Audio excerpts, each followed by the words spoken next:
Okay, good morning, everyone. I want to share a couple things before we get into the meat of our meeting. I don't know if you're finding this or not, but I went to a meeting last night here in Kendall County, and we ended up bringing in Monica de la Cruz Hernandez, who ran for Congress in CD 15 down there on the border and came within 2% of winning, and they ended up bringing the Democrats came in and brought in the big guns. She had $450,000 maybe, and ended up they put in, like, I don't know, over $1 million, maybe $2 million. Well, this woman came in to speak in Kendall County, and people are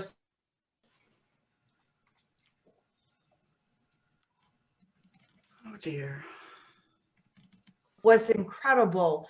And if you have an opportunity to listen to her or support her, I say to you, do it, because I think she's going to win. She has announced she's running again, and I think she will be successful this next time. Especially everybody's looking at her in DC and helping her now this time. But the other thing that was really incredible, there were over 100 people that showed up last night, and that's the largest crowd they've ever had. That continues to tell me that there is excitement out there. People want to be involved. Obviously, right now, look at the numbers that we're having this morning at 7 a.m. And like Candy Representative Noble just reminded us, is that it is actually, if it was last week, it'd be 6 o'clock. So thank you for getting here very, very early. And so the excitement's out there. The people want something. They want to be involved. This is a great way of doing it, this call to action, to keep you knowledgeable, to keep you informed, and ask you to do something. I just can't thank you enough, all of you, for being here and bringing more people in. So, and one of the things I wanted to bring up before we go on is that, there's a lot of information. In fact, last week I even mentioned that Representative Noble has a bill about the defunding police.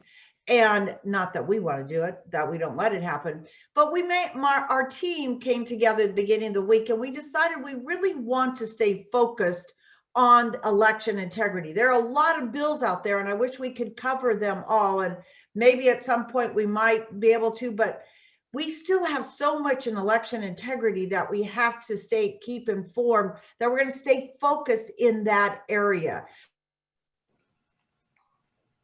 You up to that, you can put that into chat if you have questions about other things, but right now let's stay focused on election integrity, which encompasses voter registration, redistricting. All of that takes in election integrity, but I just want to make sure we could talk about election reform. I just wanted to brief you on that this morning too. Our next week, our guest speaker is going to be Senator Joan Huffman. I'll remind you again at the end of the meeting, but we are going to be talking, she's going to be talking about the redistricting for the judges and the district court and all those courts. Okay, so let's get going on this. Let's go with Representative or Chairman Click. She's always so good. She calls me the night before, and she got me just as I walking out of that meeting, and was all the excitement. But Representative Chairman Click, will you give us a briefing of what's going on in the House? What are we seeing?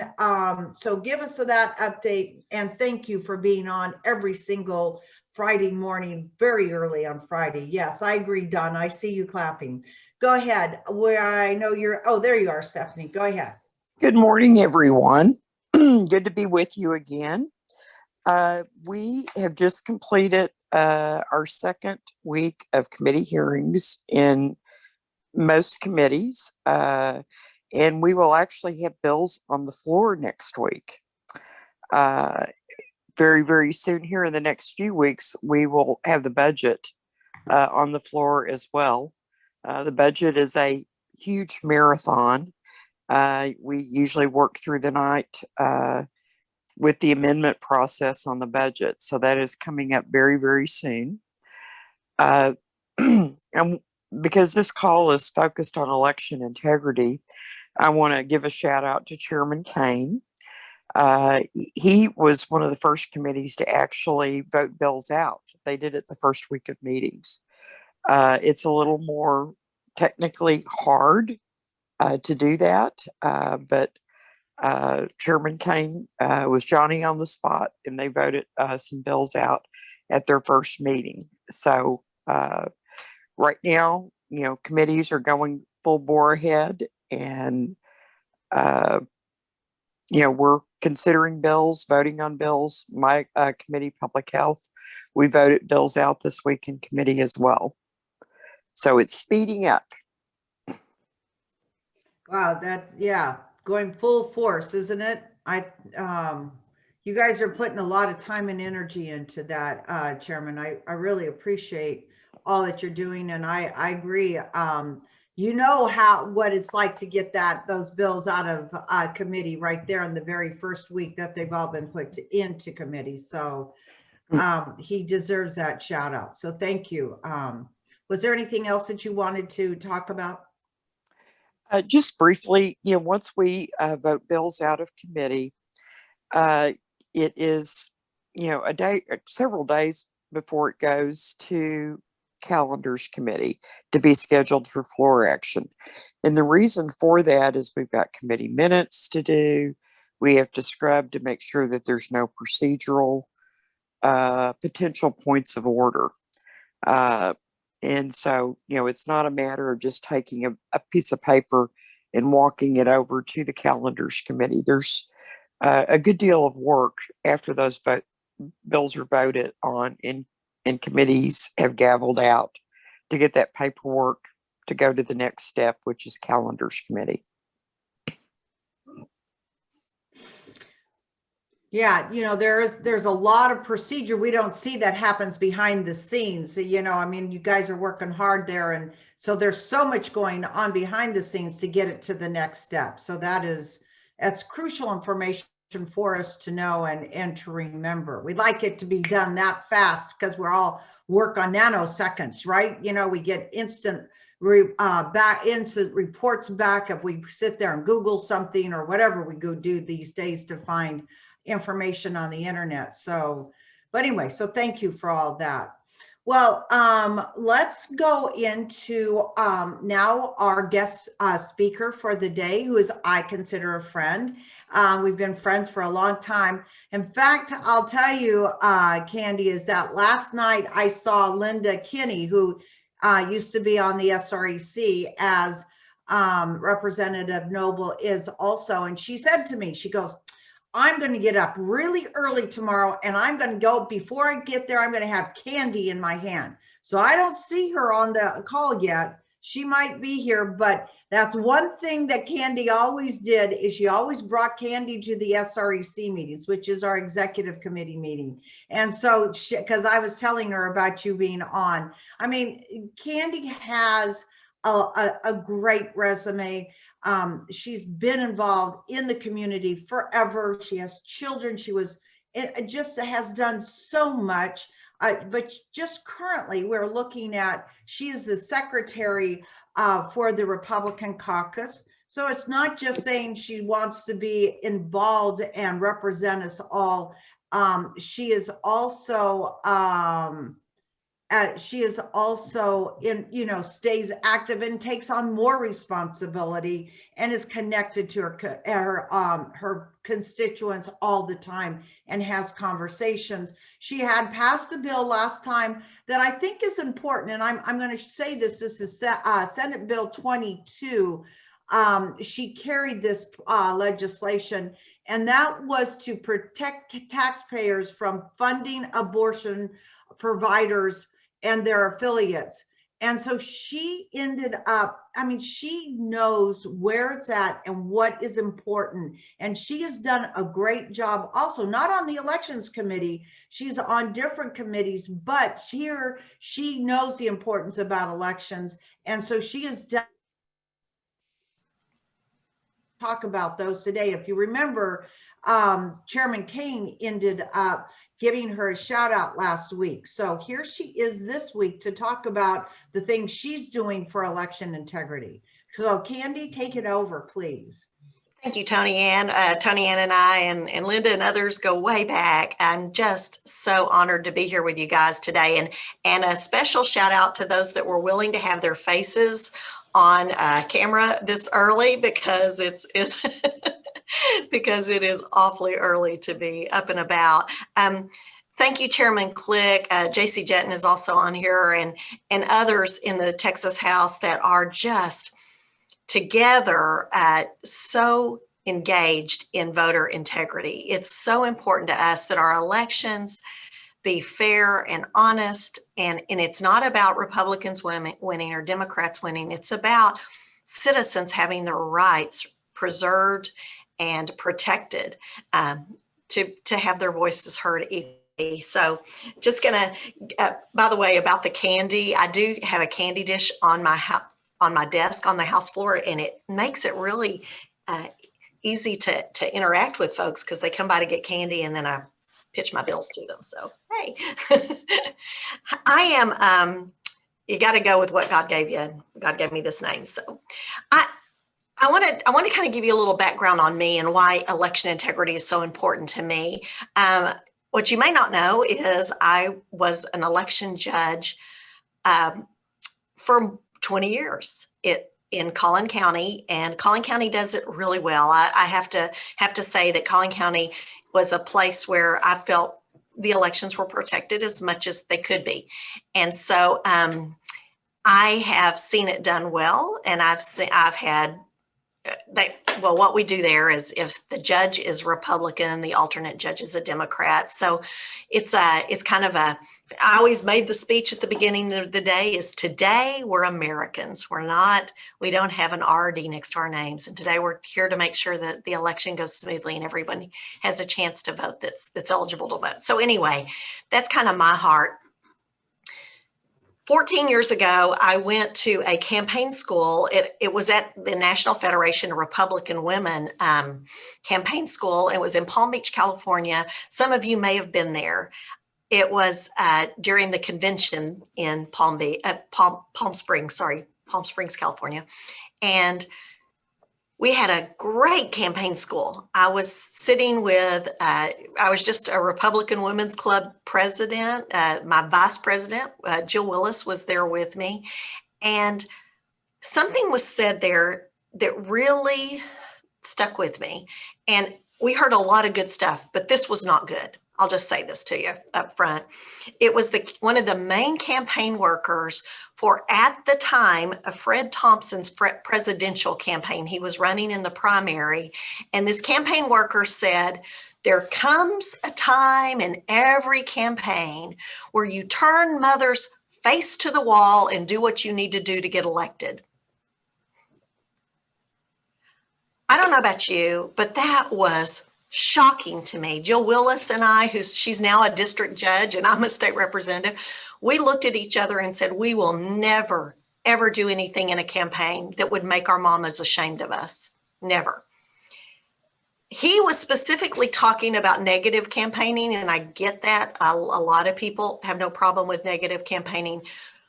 But you know what? There's a lot of people that believe that any means justifies the ends, and they will steal our elections in order to get their person elected. They believe that turning mothers face to the wall is an okay thing to do. It's not. I agree with Ann. We're the next thumbs down.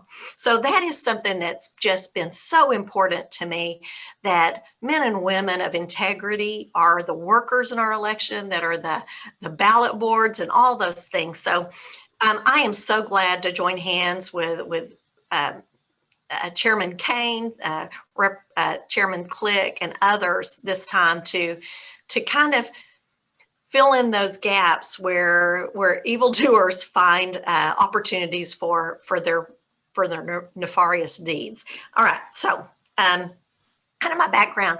Y'all know Chairman Kane is carrying House Bill 6. It's kind of the cannon, right? It's the cannon we want to get through in the battle.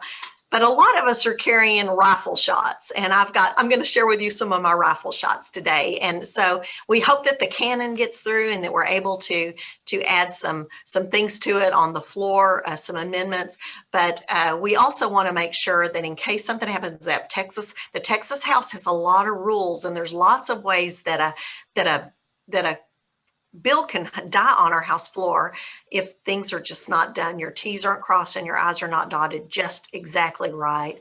So we want to make sure that we have lots of opportunities for excellence when we're carrying these bills. So I'm going to start today with one that we found during the last election. This one's House Bill 3269, that there were some counties that weren't requiring that if you had requested a ballot by mail or had received a ballot by mail, sometimes people didn't like that they got one, that you had to surrender that ballot in order to vote in person. It seemed very clear to me in election law that that was the way it was to be done. But there were actually counties that argued with our elections headquarters here in Austin about the need to surrender ballots. So House Bill 3269 is about you must surrender that ballot. Not only must you surrender that ballot, but that early election voting judge or election day voting judge must keep a log of the surrendered ballots, must secure those surrendered ballots and transport them securely so that those ballots may not be used. Seems logical to us, but unfortunately, we have to pass laws to make sure that those things are done correctly. So that is House Bill 3269. Next, I want to talk about another bill I'm carrying, and that is House Bill 4369.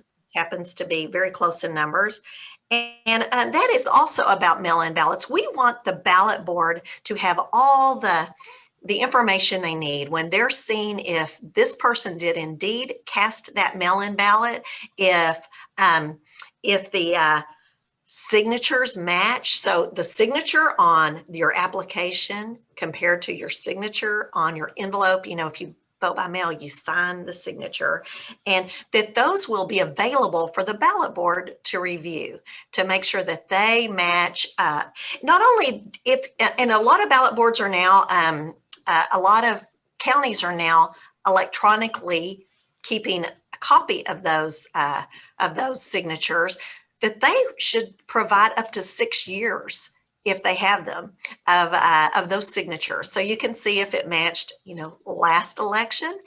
Dead people have been known to vote in Texas. So if they're dead, they shouldn't be signing those signatures for a mail-in ballot nor on their envelope. So that's something that is important to me. By the way, some counties, again, are now scanning the signatures on the envelopes, and they only scanned the back side of the envelope, the signature side. And that's actually kind of useful because you can blow that up and look at it as a ballot board.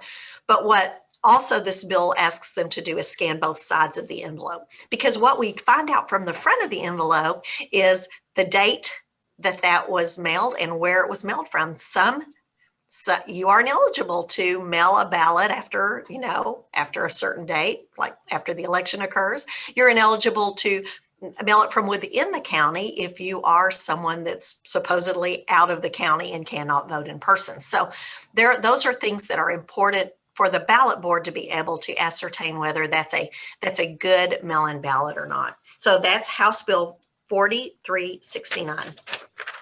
All right. Another thing that's really interesting is when they started scanning, they started noticing that, guess what? Those weren't original signatures. Those were scanned in signatures. They were electronic signatures. So House Bill 4456, another bill of mine, says that it must be ink on paper. It's called a wet signature. Must be an original ink. Why in the world would anybody take the time to send their envelope through a computer to attach a signature to it? That's outrageous, right? That's not something that normal people would do. So we were seeing some some signatures that were definitely scanned in or printed on there by a printer. So this is something that says that your signatures on your application for ballot by mail and your signature on the envelope must be pen and ink, wet signatures on paper. Can't believe we're having to put this into election code, but you know what? This is the time and day we do it. People capture my signatures on my email that I send out every week. I sign it at the bottom. It's an electronic signature. Somebody could take that and use that because it is my signature. They could take that from me and use it for something else. And so that is why it's so important that we sign things by hand each time. It's just crazy that we're even having to talk about this. All right. So the next one, this next one I'm carrying, this one may not even be on any of y'all's radars, and it's not a priority, but it's something that was kind of caught my eye on the last primary. This is House Bill 3152. Did y'all know that there was a man that ran for Congress in Texas and also ran for Congress in California? Did y'all know that? You know, you either live in Texas or you live in California. You cannot meet the eligibility in two different states to be a resident of that state. Well, we don't actually have a way for that to be a disqualified. Congressional races are just so different than state races. So anyway, this bill would allow our Secretary of State to refer an eligibility question, such as that one, to a judge for determination. Right now, if you want somebody kicked off the ballot, it has to be a citizen that brings that to the attention of a judge. And this would just make it, just kind of cut out that citizen thing. As soon as the Secretary of State notices somebody may or may not be eligible, they will refer that directly to a judge for determination. That one actually, if you look at the way that it's written, I actually have a committee sub that's already done on that one because Ledge Council didn't get that one correct the first time, but it will be fixed. That is House Bill 3152. Okay. This one again is not so much, I'm going to get to a big one in a minute. I just wanted to mention this one. This one's not so much an election integrity, but it is an election bill. House Bill 2018. I don't know about you guys, but when you go to vote in the constitutional amendment election that will be held again this November, it is on every November after we meet in session, and we think about changing the Texas Constitution. Have y'all ever been confused about the language on those constitutional amendments? I had one last session that I heard in committee in Ways and Means, heard it on the House floor, voted for it both times. And when the ballot language was so confusing that I had to look up the bill to see what it was. That's outrageous. That's outrageous.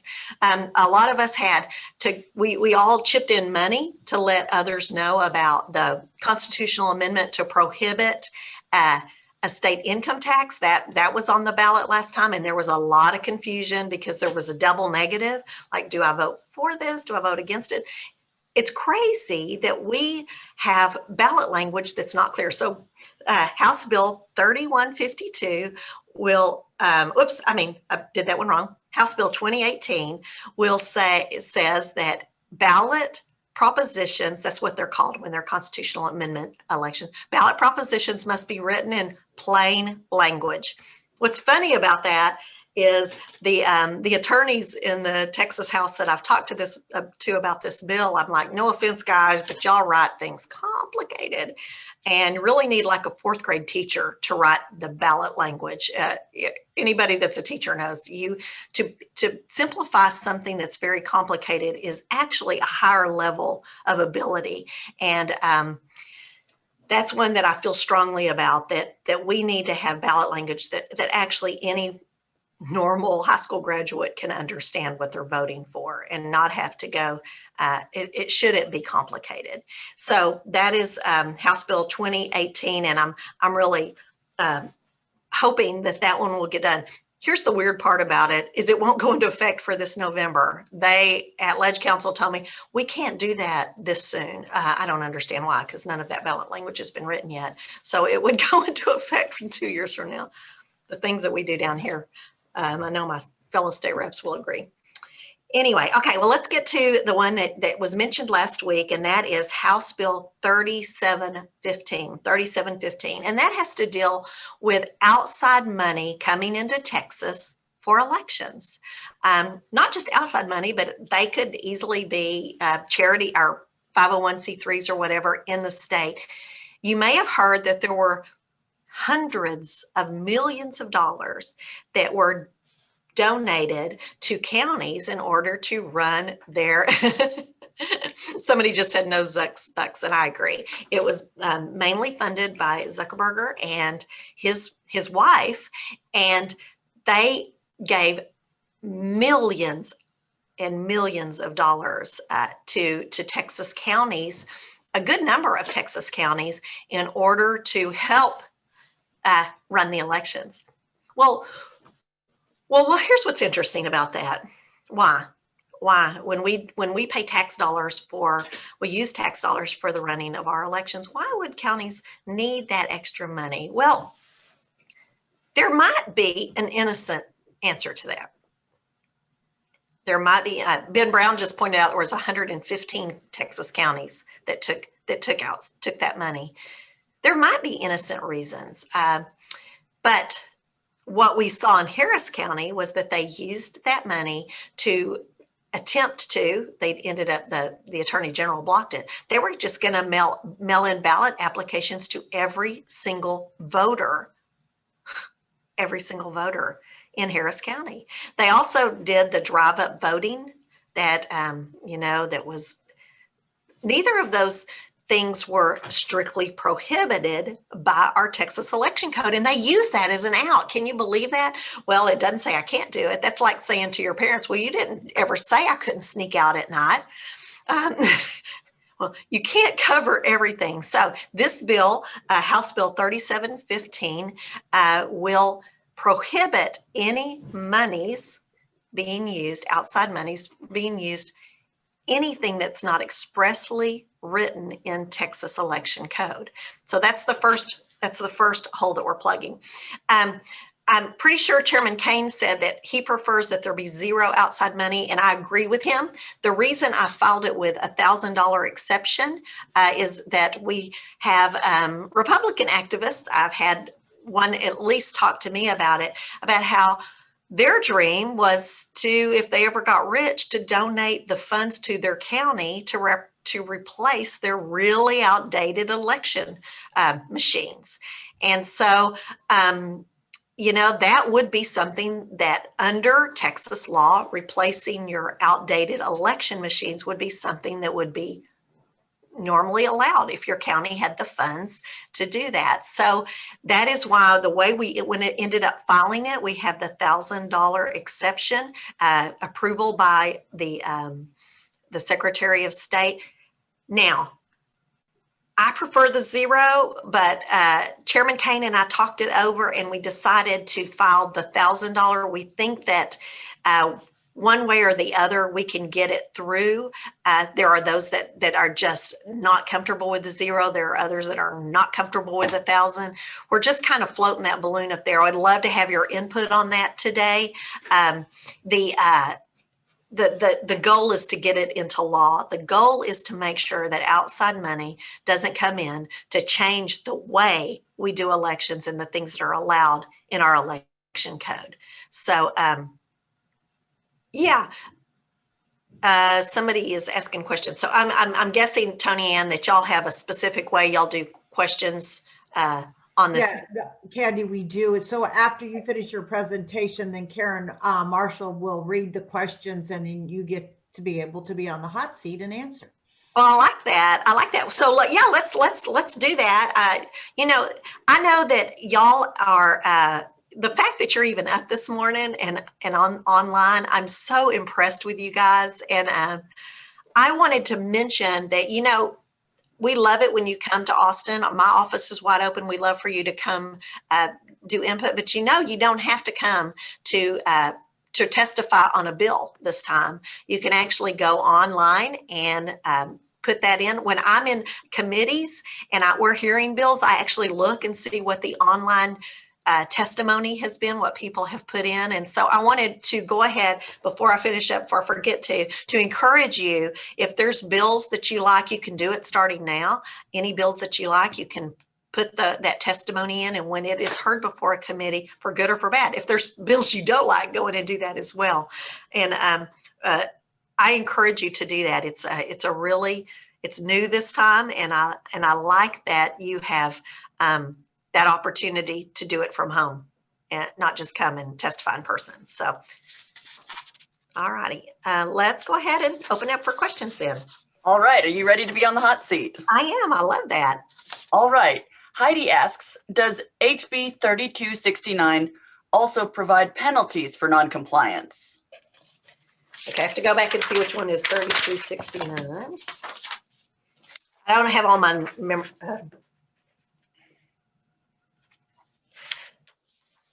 I'll have to look at that. Usually, depending on where it is in the election code, the penalties are already plugged in there. And so I am guessing, Chairman Click may be able to answer that better because she knows if it's a misdemeanor or felony or what generally the rules are concerning election workers who do not follow processes. Chairman Click? I'm sorry, I'm not looking at that right now. I've got too many bills in my head to remember which one does what. According to my notes, that was the one you said that they must surrender the mail-in ballot and a log must be kept of the surrendered ballots and they must be turned in by the judge. So Chairman Click, when the election workers do not follow procedure and law, do we have that in statute, what the penalty is? I think there's already. There is a section in statute. What's supposed to happen is if the voter does not have their mail-in ballot with them, and that happened a lot this election. Some voters requested a ballot by mail but never received it. And they did not actually have a ballot that they could surrender. And the process is they should be voting provisionally.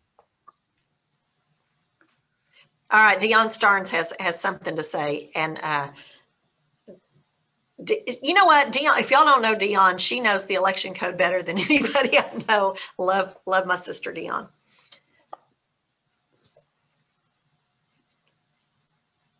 Was Dion going to say something or? See if she has the ability to. Oh, I'm sorry. You're on mute. Okay, there you go. I see you unmuted. Go ahead. I'm looking up. It's in section 84. Give me just a minute. I'll look it up and see if there's already a penalty in there. Thank you. Maybe we'll circle back around to that. Okay. And the next question, Kitty asks, does anything in this bill, I'm not sure what she's referring to, address the ballot request and ballot mailed in having two different people assisting or witnessing? She says, as a judge on the signature verification committee in my county, we ran across this issue. We actually could not verify any signature because they were two different people assisting. We actually, that isn't actually addressed in this particular bill, and I understand that to be a huge problem. There are other bills out there that other folks are carrying about how many people you can assist and some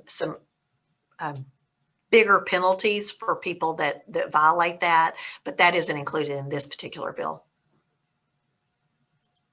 All right. Heidi asks, can you specify that the $1,000 donation exception on HB 3715 be limited to registered Texas voters only and only one donation per person? Yeah, that's something we actually talked about a lot. It's not in the way it was filed originally. We decided that it was kind of a waste of time to put in the Texas voter as the thing, because we know that Zuckerberger has friends in Texas that would be happy to form a 501c3 after 501c3 after 501c3 after 501c. Let's face it, right? There are plenty of opportunities for an end around on that. So that's why we just stuck it at $1,000 and kind of left it with that. The wiggle room with that is less than just forming a bunch of different 501c3s. So that's that limits our county commissioners to one donation, or a Secretary of State overview. All right, that's actually the last question that was. Oh, let's see. And so one person said, is there a provision in the legislation you mentioned about ink stamped signatures on ballots by mail? And the woman says, Alice says she has seen those at ballot board. Yeah, that actually is not, it specifically, there's a lot of ways we said it: original signature, ink on paper, wet signature. That would not qualify as a wet signature. And I mean, goodness gracious, I see Ministeri's on. You lawyers, y'all have such fun ways of getting maneuvering around what is an obvious rule to the average American. And so and by the way, Representative Swanson also has one that it deals with your voter registration and your application by mail. I wish we had combined those. I wish we had spoken early enough to combine them in the Texas House. We can't combine them now because they have different parts of the code in them. But between the two of us, we are definitely trying to make sure that every signature on every election document has to be an original pen and ink wet signature. All right. And the next question is, if you're keeping the $1,000, can you make it subject to TEC reporting so that it's illegal for someone to be reimbursed by someone else for a donation they make? That's really an interesting thought. Okay. Hey, can you send that to me? Whoever put that in, can you email that to me? I will stick my email in the chat and run it by some people. Shirley's copying the chat and making sure that it goes in the minutes. She can provide it to you. Okay. Shirley I just Martinez stick there. my email in too. Interesting concept. And Dion's ready. Dion's ready to circle back to the penalties. Sorry, I read it. I had to read it twice to make sure there are no penalties on the 84.033 or 034. I'm sorry, 032 or 033, which is where your would fit, where your language would fit. There's no penalties associated with that. And I think it's because it's on the process, and it would be on the judges instead of the election clerks. I'd have to take a look at that and see if there would be a way, but at this point in the wording, I don't see a place for penalties. So here's the question. I don't know how many of y'all have been election judges. How many? I remember one time it was a primary. So in Collin County, we're in the same room, the Democrats and the Republicans, and we actually share our machines. And at the end of the day, I said, and at that time we shared the bags that we dropped our things into, right? And I said to the Democrat judge, where are your provisional ballots? Where are your provisional voters? And he said, oh, I just let them all vote. And so, I mean, it didn't affect my primary, but it affected his. So that was an example of somebody that was just I don't think he did it maliciously. I just think he was incompetent at the end of the day after having dealt with him all day. So I'm not sure if we could get really strict penalties through when it comes to people that are working elections. I guess that's a really good question. Chairman Click, have y'all tried to do penalties for election workers? There are some in some other areas of the statute, regarding stuff that would be a crime. Okay, well, I'm gonna check into that. We may want to introduce that. The question sometimes is whether we introduce it in committee or whether we allow it as a floor amendment and some other things. There's just an awful lot of different options that we have once we get it to the House floor, but there's also options for the Democrats to try and kill all our bills. And that is kind of their goal. I don't know if you've been following the press on election integrity bills, but it just sounds like we are for voter suppression. And absolutely, that is not at all my heart. And I know it's not the heart of the others that have filed these bills. In fact, it's the opposite. It's for voters to have, each voter to have their own voice heard clearly without muddying it with those that should never have had a voice to start with. Are you ready for the next question? You bet. All right. Should the $1,000 donation be limited to once a year and be reported to the Secretary of State?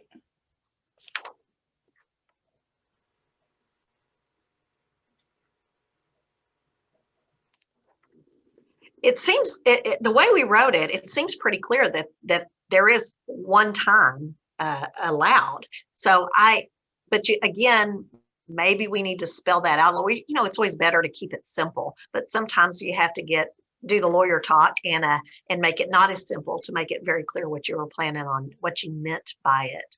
I mean, if you're a commissioner's court and you're accepting more than $1,000 at all from different sources, that should be alarming, and that's not the intent of the bill. The intent is if you accept $1,000, then you're done for that election cycle.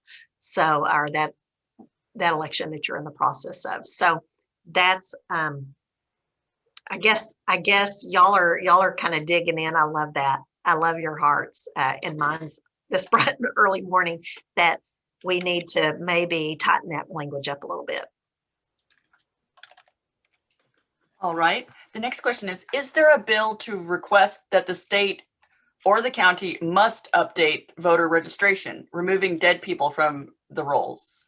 Yeah, that is actually a lot of the heart that's in House Bill 6, Chairman Kane's bill, and I encourage y'all to read through that and kind of see where he was going with that.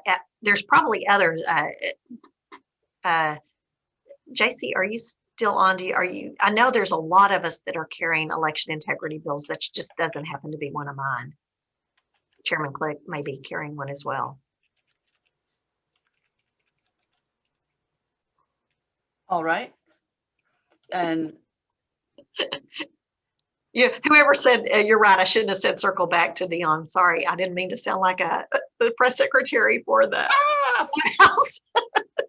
Dion, did Dion put her hand up? Did she want to say something?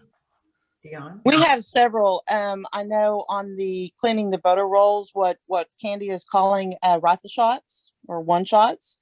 You have Keith Bell on the House side that's doing dead people. You've got Shelby Slauson doing felons and the people who say they can't serve on a jury because of they're not citizens. And I believe Stephanie Click has one on that issue as well. So, and that's just on the House side. all right. Would it be possible to use machines for signature verification instead of human eyes? Yeah, they did that in several other states. And that effort was really questioned because there are different sensitivities that equipment can be put at. And my understanding is in the November election, some of the states, the sensitivity was very, very low, the settings, because they had so many ballots and they wanted to, process ballots quicker, that they put it on the lowest setting. And I'm not sure that is a solution to this issue.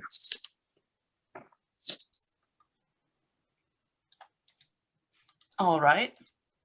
And the follow-up question was, what about not allowing squiggles as signatures?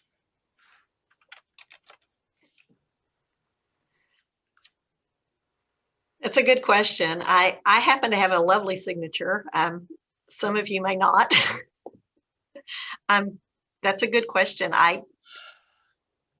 That is the signature a lot of people use, unfortunately, in life. So many squiggles and slashes look the same. I agree. All right, the next question is for the Elections Committee specifically. Will the mail-in ballot tracking system, which was discussed yesterday, ensure that only mail-in ballots with wet signatures are tracked? Maybe is JC, are you still on? I am. You wanna I'm not address usually that? with those tracking systems. They're tracking the applications, from the point that it's received at the Elections Administration Office to the point of getting the ballot back and then turned back into the Elections Administration Office for the ballot board to receive. And I think once the ballot board gets it, that'll be the point when the signatures are verified. And so I'm not sure that would be moved to the front end, just because you need a group assembled to verify those signatures. Thank you, JC. Sure. All right. Does HB 3715 prohibit paying election workers over and above that of the county pay rate? And if not, why? It doesn't. I can't imagine $1,000 going very far. I guess in maybe one of the tiny counties it might. It certainly wouldn't in Collin County. It wouldn't make much of a difference in your pay rate. I don't know. Maybe somebody that's in a smaller county could chime in on that. $1,000 wouldn't go very far for changing people's pay, especially when you count how many hours an early election worker has racks up over that time. So we're going to go ahead with one more question, and then we'll go into the rest of our agenda.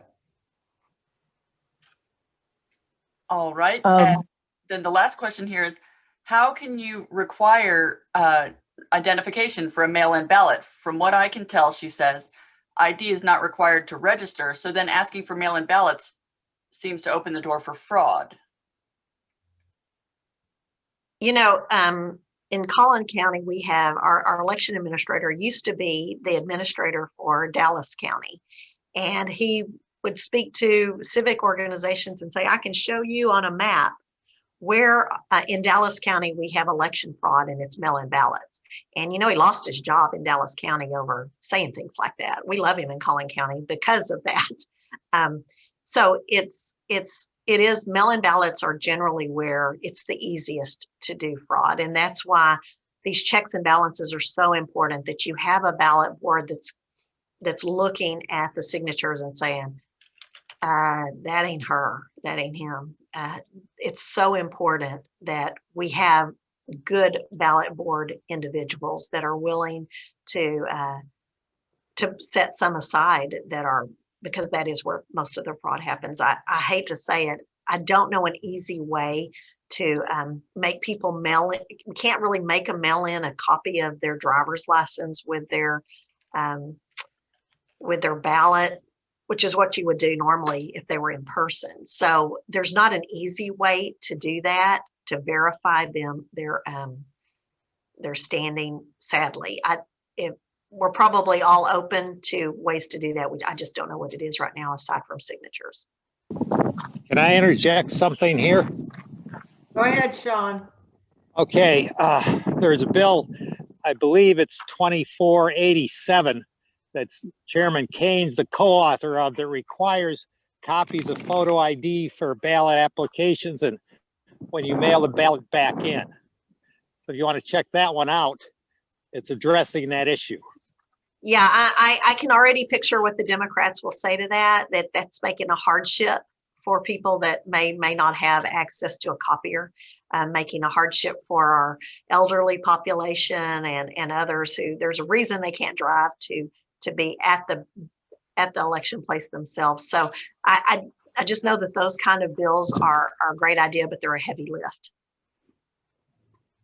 Thank you for sharing that. Okay, Well, Candy, you were awesome on that hot seat. Let me tell you, we would love for you to stay on for the rest of our meetings. Doesn't last too long, but I can't thank you enough for you sharing. Let me ask you one thing. I don't remember hearing, didn't you tell me yesterday that you have a bill that is actually in a different committee? Did you just say that a few minutes ago? Yeah, my one that's about the simplified language on the ballot proposals on the constitutional amendments actually went to state affairs instead of elections. It's been kind of an interesting hodgepodge of where my bills have sent. When you're getting your joint authors and co-authors, you kind of try to focus in on people that will actually hear it in committee. And this time, the House has been kind of interesting on where our bills have been sent. So a few of us have been scrambling to figure out new strategies for the committees that it's going to be heard in. Well, I think what my point, and thank you for bringing that up. The point is if you remember, you've been on any of the calls previously, one of the things that Chairman Click had mentioned is that to tag words in our TLO so that you can find where certain bills are going. So that's a perfect example. What Candy is, Representative Noble is talking about is that hers gets put in another area. And so this way you can track it and make sure that you're following it if that is an interest to you. I think that's a very simple bill. You would think that would be easy. Nothing's easy, but that would be something to track and to know it is not an elections. Sean, I saw that you unmuted. Were you going to say something? No. Okay. Okay, so let's go into our next part. One thing we've established over the last number of calls is sharing information. Like Carol Spencer had ended up, gave us what they were doing. Well, somebody, Heidi, I think, actually at the Lost Pines was doing with workshops.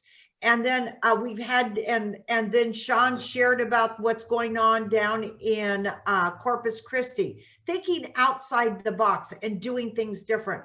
And I have talked with Lynn Howder, who is the county chair in sorry, Lynn. Well, she's in Bandera County, but she was the county chair in Los Angeles County when she lived out there. Now, I'm not sure which is worse. Oh, no, I know Los Angeles County's got to be worse than Bexar County, but she has got a lot of experience, is dedicated to the grassroots, and she has established something new. And I want her to take a few minutes to share what's going on. Want these ideas to be shared with all of you. So maybe you take it back to your area and adopt it, or, customize it to your area. So are you around there, Lynn? Where are I'm you? here. Can you hear me? Oh, there you are. Well, good morning, Lynn. Could you take a few minutes and share with what you guys are doing in Bandera County, please? Yes, I would love to. And thanks for having me on. And thank you for doing this, Tony Ann. For me personally, this has been the most valuable weekly information gathering time that I spend. So I really appreciate it. And it's interesting. What I was going to say is a great segue into what Representative Noble was talking about when she talked about people doing anything as an ends to a means. Because for me and for my background, I also worked in Congress and in the State House in California. I'm very, very aware of the Democrat tactics and campaigns and elections, and I'm sure a lot of you are on here too. But after what happened on November 3rd, myself and a couple of other people in Bandera were just so angry, so upset. I know we all are. That it was really not a question whether we do something. And my what I wanted my focus to be, and we're kind of evolving in our efforts, is something that's I think is a void that I see as a void in Texas. It's not a void in California, but a void in Texas is the Democrat counties needing help from the Republican counties. And I, for example, in Bandera, we're a bright red county. Every single person that we elect is a Republican, give or take. And but our state rep, our state senator, our U.S. congressman, and of course our two state senators are all going to vote the way we want them to vote. So time is of the essence. We have short timing, and our thoughts were that we really need to get to those Democrats in Texas and those Democrat counties and help them shore up votes from their Democrat representatives who may be sensitive to a lot of these election integrity bills. And so we started, well, our efforts twofold, an Adopt a Democrat County campaign, if you would, where each volunteer reaches out to a Democrat county, whether it's their county chair, a Tea Party leader, a Trump train leader, or someone in that county that would want to organize a group of people to just pound away at the Democrat legislators, asking them to commit to vote for these election integrity bills. And if they continue to say they're not going to do what the Democrats do, and go hold rallies in front of their district offices, holding signs, protect our ballot, and or whatever, and putting it on social media, calling the media to this event so that people can see what's going on. The Democrats are really good at this, and they spend not millions, they spend billions of dollars. A lot of Soros dollars come in, and they're in Texas now, and they target our Republicans for no other reason to harass, and it's harassment. They harass. I don't suggest harassing. I suggest being respectful and kind, because you get more bees with honey. And you go into their offices, you meet with them, you ask to meet with your Democrat representatives, you sit down, you build relationships with their staff, you give them information, you bring more and more and more of their constituents. And it's a key that it's their constituents that are doing this, because they respond to their constituents. They really don't care what I think in Bandera County. Someone down in Webb County doesn't care, but those legislators in the Democrat counties care what their constituents are saying. And if they're making a big ruckus outside of their district office, they really care about that, and they will listen. But that's kind of where we're going. I've shared with Tony Ann that we're evolving. We really only had one official meeting in person, and we have an email thread that's been going on literally daily.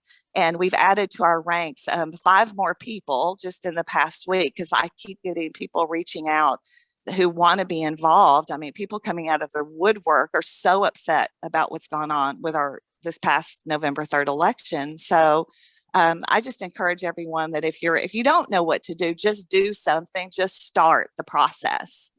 And we're here to help. We want to help people, and we've got resources. So if anyone would like to contact me, I've also got the chair of our committee. I just appointed Becky Lay as our chair, and I think she's on this call too. She's a firebrand go-getter. So both of us are available if anyone would like information. So, Lynn, that's awesome. I tell you, it's just thinking outside the box is, and we are just so appreciative of that. And so what I would say to you is that, if Lynn, can you type in, did you just do that? Sorry guys, okay. Of course they call it 8 o'clock in the morning, but anyway, if you would end up typing that in, your email address, and then that way people can contact you, or your and then I love the sharing part, because this allows us to think outside and maybe take it and go the next level. That was just like last night when I started the meeting, to where we had 100 people in Kendall County come listen to someone that's out of McAllen, who's running for Monica, who's running for CD15. Debbie,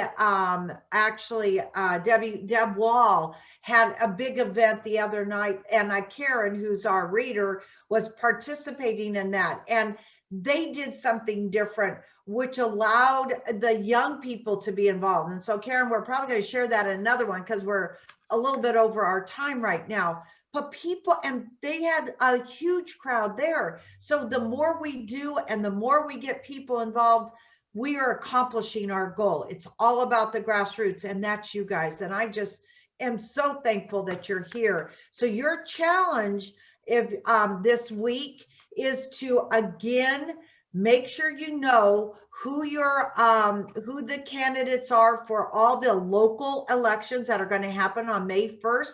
That's like what they did at the meeting the other night. They had to form all the people that were that are running. Last night we had 4 of our candidates in Kendall County running for school board and 1 for city council. Actually, Linda Kinney's daughter is running. Emily is running for city council in Fair Oaks. We've got to get to know those people. So that's your challenge, is to know them, get other people involved in their election, their campaigns, get people out to vote. If you can, attend one of the meetings at the Capitol, because I believe it's open. If you can get a group of people to go down there, look onto our TLO, the website, and make sure that you know what's going on down there and be able to participate. I mean, you get really wrapped up into it. So I appreciate you doing that. And I appreciate everybody for what you're doing. Don't forget, try to get more people to come on to the call. This is all about being informed, all about getting connected, excited, and sharing the information with others. Don't forget to post this information. It's like Carol talked about her event with Charlie Kirk that's going to happen on May 1st. I asked her to post it. If you guys want to end up posting events that are happening, I asked you to share that information. Maybe it's not in your area, but you know somebody that is in that area that would like to attend.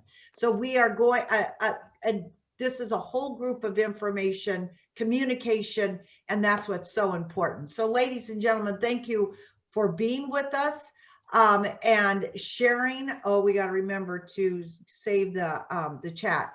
And this will be on the website, and that is at tonyannedishield.com under election reform. You can sign up for the TAD Talks, which are weekly, and at the bottom of the TAD Talks are also the invitation to come on to our weekly calls. So thank you for getting up bright and early. Representative Noble, thank you for giving us the information, sharing your thoughts. Very valuable. Of course, Chairman Click, Representative JC, all of you, thank you so much for being and also Dion, thank you. You know, Dion Starnes is one that is an SREC member, so knowledgeable, as Candy said a few minutes ago. So all of you, thank you for being here. Have a fabulous Friday and a great weekend. See you next week with more people, hopefully. Thank you. Thank you. Okay, now I gotta go to chat.